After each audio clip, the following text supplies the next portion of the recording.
प्रिय छात्रगण, नमो नमः। आइए आज हम आपके पाठ्य पुस्तक ज्ञानवल्लरी के एकादश पाठ का अध्ययन करते हैं। एकादश पाठ में क्या है? मूर्खस्य है, भृत्यस्य मूर्खता।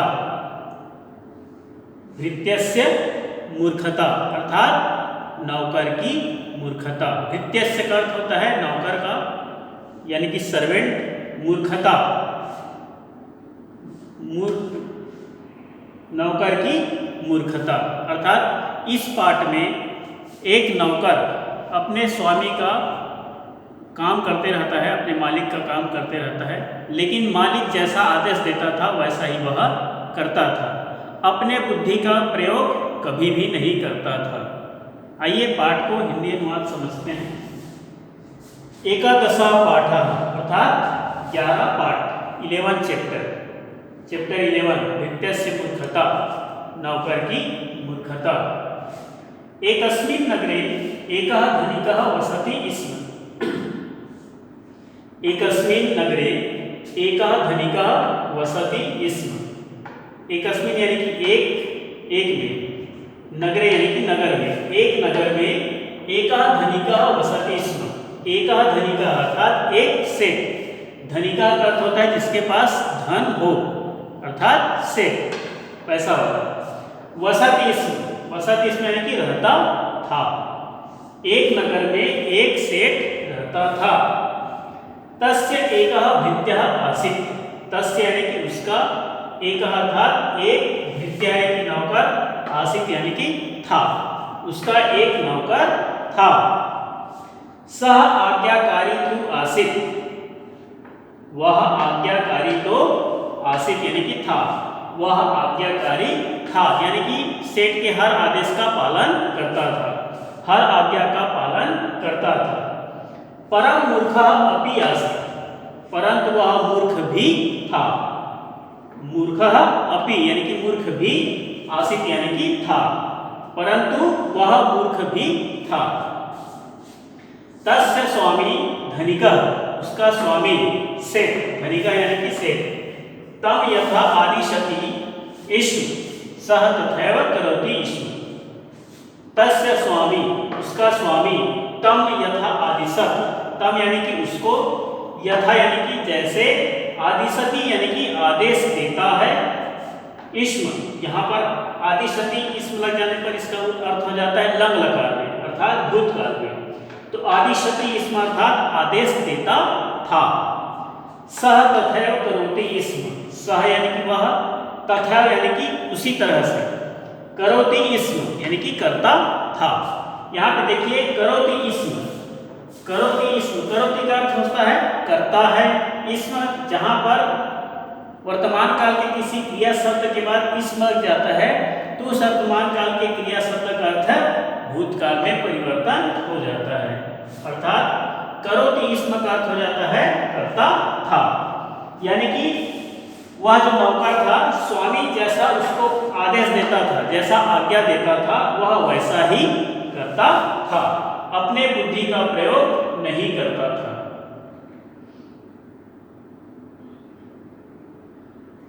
कस्मिन् अपि कार्ये सः स्वबुद्धे प्रयोगं कदापि न करोति स्म। कस्मिन् यानी कि कहीं, कोई, अपि यानी कि भी, कोई भी, कार्ये, कार्य यानी कि काम में, सह यानी कि वह, स्वबुद्धे यानी कि अपनी बुद्धि का, प्रयोगम, प्रयोग यानी कि उपयोग, कदापि, कदापि यानी कि कभी भी, ना यानी कि नहीं, करोति स्म अर्थात करता था, यानी कि कभी भी वह अपने बुद्धि का प्रयोग नहीं करता था, अर्थात जैसा मालिक उसको आदेश दे देता था वैसा ही वह काम करता था।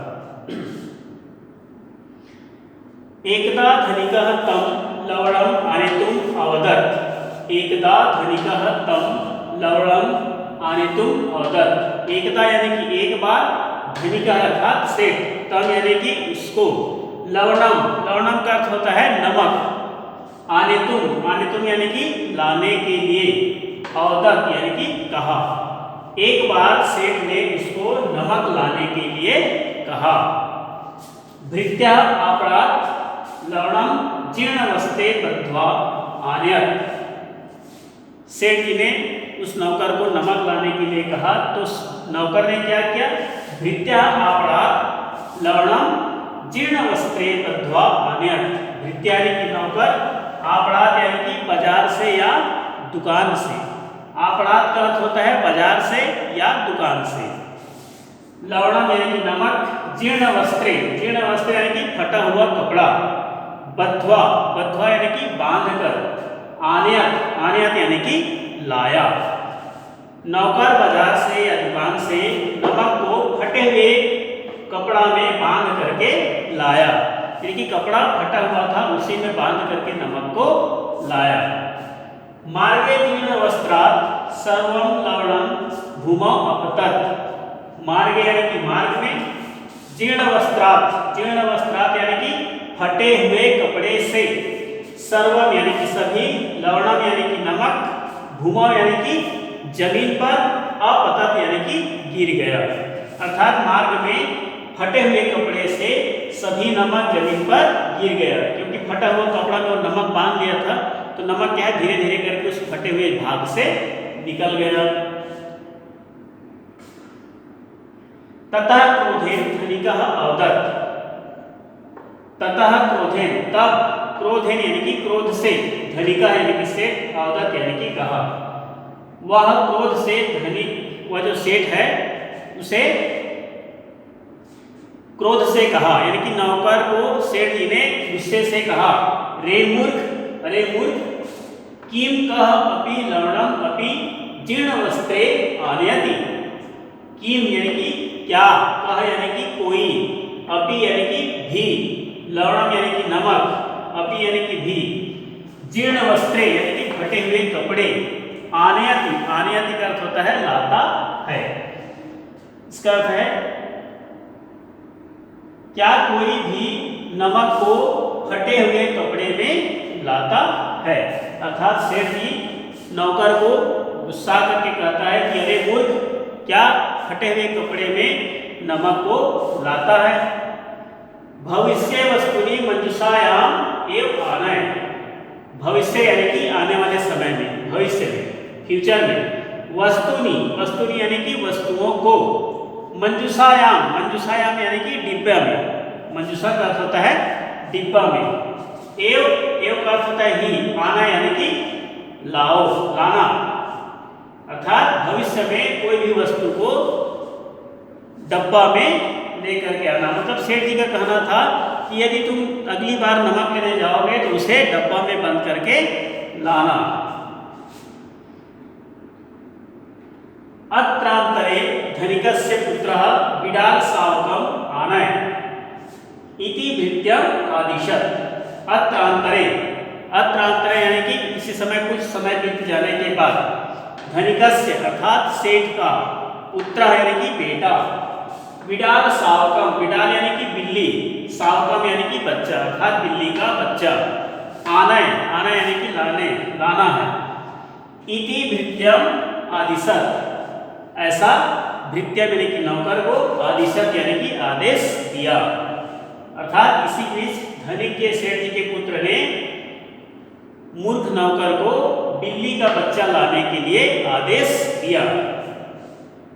भृत्या तम सावकम मंजुषायाम निक्षिप्य दृढ़ वस्त्रेण बद्ध्वा आनयत्। और वह बिल्ली का बच्चा लेने के लिए चला गया और क्या किया? भृत्या तम सावकम मंजुषायाम निक्षिप्य दृढ़ वस्त्रेण बद्ध्वा आनयत्। और वह नौकर जो है सावक के बच्चों को क्या किया? मंजुषायाम यानी कि पेटी में, डब्बा में, निक्षिप्य, निक्षिप्य यानी कि बंद करके, दृढ़ वस्त्रेण और मजबूत कपड़े से, बद्ध्वा यानी कि बांध कर, आनयति यानी कि लाता है। अर्थात बिल्ली के बच्चे को वह एक डिब्बा में बंद कर दिया, बंद करने के बाद ऊपर से कपड़ा से भी उसको अच्छी तरह से बांध दिया, मजबूत कपड़े से बांध दिया और बांध करके लाता है। जब किसी बच्चे को, जीव को यदि हम डब्बा में बंद कर देंगे पूरी तरह से, उसमें हवा आने जाने का साधन नहीं होगा, तो क्या होगा? उसका श्वास रुक जाएगा, श्वास रुकने की वजह से वह मर जाएगा। तो भृत्य ने ऐसा ही किया, उसको डब्बे में बंद कर दिया, बंद करने के बाद उसको कपड़े से भी बांध दिया। तो डब्बा में क्या है, हवा आने जाने की साधन नहीं हुआ, जिसके वजह से बिल्ली का बच्चा मर गया। श्वासावरोधेन श्वासावरोधेन शावकः मृत्युः विन्दति। श्वासावरोधेन यानी कि श्वास के रुक जाने से, श्वास में अवरोध उत्पन्न होना अर्थात सांस न ले पाना। शावकः मृत्युः विन्दति, शावकः यानी कि बच्चा, मृत्यु यानी कि मौत, विन्दति यानी कि प्राप्त करता है, अर्थात श्वास रुक जाने की वजह से वह बच्चा मृत्यु को प्राप्त हो जाता है, अर्थात वह मर जाता है। एतत् दृष्ट्वा धनिकः भृत्यं कथयति। एतत् दृष्ट्वा यानी कि यह इसे देखकर धनिका यानी कि सेठ भृत्यम यानी कि नौकर को कथयति यानी कि कहता है। यह देख करके सेठ नौकर से कहता है, रे मूढ़ः, रे मूढ़ः यानी कि मूर्ख, मूढ़ः का अर्थ होता है मूर्ख, रे मूर्ख, किम न जानासि यत् पशून् दोर्गेण बद्ध्वा एव आनयेत्। किम न जानासि, क्या नहीं जानते हो।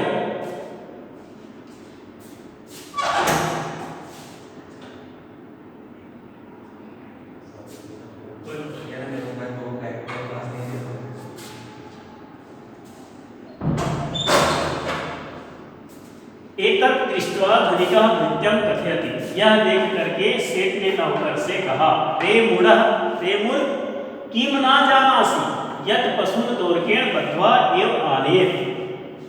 किम न जानासि अर्थात क्या नहीं जानते, यत् पशु जो कि पशुओं को, दोर्गेण बद्ध्वा, दोर्गेण यानी कि रस्सी से, दोर्गेण का अर्थ होता है रस्सी से, बद्ध्वा यानी कि बांधकर, एव यानी कि ही, आनयेत् यानी कि लाते हैं, अर्थात सेठ जी का कहना है कि क्या तुम नहीं जानते हो कि पशु को रस्सी से बांध करके ही लाते हैं या बांध करके ही लाना चाहिए। यहाँ पर सेठ जी उसको डब्बा में बिल्ली को लाते हुए देखता है और बिल्ली मरा हुआ रहता है, तो सेठ कहता है कि रे मूर्ख, क्या तुम नहीं जानते हो कि पशुओं को रस्सी से बांध करके लाना चाहिए। अर्थात वह जो है मूर्ख व्यक्ति है, अपना बुद्धि का प्रयोग नहीं करता है कि किसको कौन से सामान को कैसे लाना चाहिए, ऐसा वह अपने बुद्धि का प्रयोग नहीं करता है। जैसा सेठ जी बोल देता है उसको वैसा ही समझ जाता था और वैसा ही करता था। ततः धनिकस्य भार्यातं दुग्धम आनेतुम आदिशत। ततः उसके बाद धनिकस्य अर्थात सेठ की, भार्यात यानी कि पत्नी ने, भार्यतम अर्थात पत्नी ने, सेठ जी के पत्नी, दुग्धम आनेतुम आदिशति, दुग्धम यानी कि दूध, आनेतुम यानी कि लाने के लिए, आदिशति मतलब आदेश दिया, अर्थात उसके बाद सेठ जी के पत्नी ने उसे दूध लाने के लिए आज्ञा दिया, अर्थात दूध लाने के लिए आदेश दिया। सः आपणं गत्वा पात्रे दुग्धं नीत्वा पात्रं दोर्गेण बद्ध्वा च कर्षति। सः आपणं गत्वा, सः यानी कि वह, आपणं यानी कि बाजार या दुकान, गत्वा यानी कि जाकर, पात्रे दुग्धम नीत्वा पात्र में दूध लिया, अर्थात दूध रखने का जो बर्तन होता है उसमें दूध लिया। पात्रम दोर्गेण बद्ध्वा च कर्षति, और पात्रम दोर्गेण, पात्र को दोर्गेण यानी कि रस्सी से, जो दूध रखने का जो बाल्टी होता है उसको रस्सी से बांध दिया, बांध करके वह उसे खींचने लगा। मार्गे पात्रम उठति सर्वम दुग्धम च वहति, और रास्ते में वह जो पात्र है, बर्तन है, वह गिर गया, लुठती यानी कि गिर गया, मतलब कहना चाहिए रस्सी से बांध करके उसको खींचने से क्या होता है, गिर जाता है, तो वह सभी दूध वहां से बह गया था। डब्बा से दूध जो है पूरी तरह से बह गया जमीन पर। निराशा भूत्वा धनिकः, निराशा भूत्वा धनिकः, निराशा यानी कि दुखी होकर के, निराश होकर के, धनिका यानी कि सेठ, वदति सेठ ने कहा, बहुत ही दुखी होकर के सेठ ने नौकर से कहा, भो महापंडित, भो महापंडित, अरे महापंडित, दूरम अप्सर, अब दूरम यानी कि दूर, अप्सर यानी कि हट जाओ, दूर हट जाओ। कृष्णम भवतु ते मुखम, कृष्णम भवतु ते मुखम, कृष्णम यानी कि काला, भवतु यानी कि हो, ते यानी कि तुम्हारी, मुखम यानी कि मुख, तुम्हारा मुंह काला हो। मतलब सेठ जी को गुस्सा करके बोल देता है कि यहाँ से दूर हट जा, अपना मुंह काला कर ले। एतत् श्रुत्वा एषः आज्ञापालकः भृत्याः बहिः गत्वा काञ्चने मुखं संलिप्य प्रत्यागच्छति। तम एव विलोक्य धनिकः तं ताड़यति कथयति च। एतत् श्रुत्वा एषः, यह सुन करके, यह आज्ञापालक, आज्ञापालक यानी कि आदेश का पालन करने वाला, भृत्या है नौकर, यह सुन करके आज्ञा का पालन करने वाला नौकर बहिः गत्वा बाहर जाकर, काजलेन यानी कि काजल से, मुखम संलिप्य काजल को लिया, बाहर गया, काजल लिया और उसको मुंह में लगा लिया, अपने चेहरे पर लगा लिया, मुखम संलिप्य लगा करके, प्रत्यागच्छति वापस आता है। तम एव विलेख्य धनिकः तं ताड़यति कथयति च। जब आज्ञापालक नौकर बाहर जाता है, बाहर जाकर के काजल से अपने मुंह में लगा लेता है और वापस लौटता है। तम एव विलोक्यम, और उसे इस तरह से देख करके, धनिकः तं ताड़यति कथयति च, इसे देख करके क्या करता है, शेर जी उसे ताड़यति यानी कि पीटता है और कहता है। इसको देख करके शेर जो है नौकर को बहुत पीटता है और कहता है, क्या कहता है, वरम भृत्य विहीनस्य जीवितम श्रम पूरितम मूर्ख भृत्यस्य संसर्गात् सर्वं कार्यं विनश्यति। वरम भृत्य विहीनस्य जीवितम, अर्थात किसी मूर्ख नौकर के बिना जीना, और श्रम पूरितम यानी कि अपने श्रम से, अब कोई भी कार्य को अपने श्रम से कर लेना, बिना नौकर के, नौकर विहीन होकर के जीना बहुत अच्छा है। मूर्ख भृत्य से संसर्गात् सर्वं कार्यं विनश्यति, मूर्ख नौकर के संसर्ग में आने से सभी कार्य विनष्ट हो जाता है।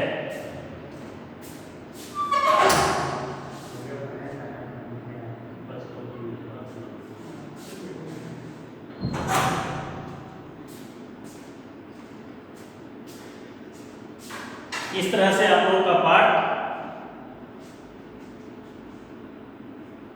इसको एक बार और समझ लीजिए। वरम भृत्य विहीनस्य जीवितम श्रम पूरितम, वरम यानी कि अच्छा है, भृत्य विहीनस्य, भृत्य विहीनस्य यानी कि भृत्य के बिना, जीवितम यानी कि जीने के लिए, श्रम पूरितम अर्थात मेहनत करके। अर्थात यहाँ पर सेठ जी का कहना है कि हम बिना नौकर के अपना जीवन जी सकते हैं, अपने श्रम से, अपना श्रम करके हम नौकर के सहारे, नौकर के बिना भी जी सकते हैं। मूर्ख भृत्य से संसर्गात् सर्वं कार्यं विनश्यति, मूर्ख नौकर के साथ रहने से सभी कार्य नष्ट होते हैं। एक बार इसे हम और वाचन कर लेते हैं। आइए शुरू से इसको पढ़ लेते हैं।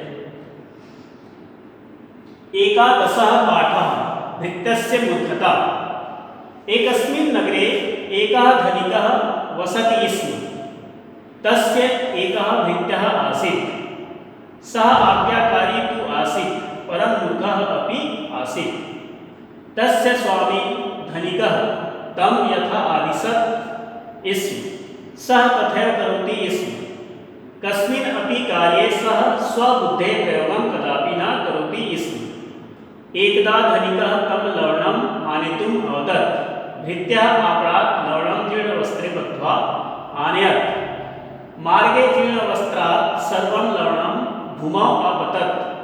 ततः क्रोधेन धनिकः अवदत्, रे मूर्ख, किं कः अपि लवणम् अपि जीर्णवस्त्रे आनयति? भविष्ये वस्तूनि मञ्जूषायाम् एव आनय। अत्रान्तरे धनिकस्य पुत्रः बिडालशावकम् आनय इति भृत्यम् आदिशत्। भृत्या तं शावकं मञ्जूषायां निक्षिप्य दृढवस्त्रेण बद्ध्वा आनयति। श्वासावरोधेन शावकः मृत्युः विन्दति। एतत् दृष्ट्वा धनिकः भृत्यं कथयति, रे मूढः, किं न जानासि यत् पशून् दौर्गेण बद्ध्वा एव आनयेत्? तथा धनिकस्य भार्यातं दुग्धम् आनेतुम् आदिशत्। सः आपणं गत्वा पात्रे दुग्धं नीत्वा पात्रं दौर्गेण बद्ध्वा च कर्षति। मार्गे पात्रं लुठति सर्वं दुग्धं च वहति। निराशा भूत्वा धनिकः वदति भो महापंडित दूरम अवसर कृष्णं भवतु ते मुखम्। एतत् श्रुत्वा एषः आज्ञापालकः भृत्यः बहिः गत्वा काञ्चनेन मुखं संलिप्य प्रत्यागच्छति।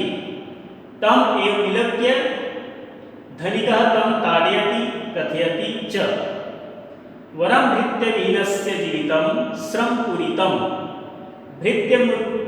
मूर्खभृत्यस्य संसर्गात् सर्वं कार्यं विनश्यति। वरं भृत्यविहीनस्य जीवितं श्रमपूरितं। मूर्खभृत्यस्य संसर्गात् सर्वं कार्यं विनश्यति। आप सभी इस पाठ के शब्दार्थ को अच्छी तरह से याद कर लेंगे और लिख लेंगे। धन्यवाद। पुनर्मिलामः।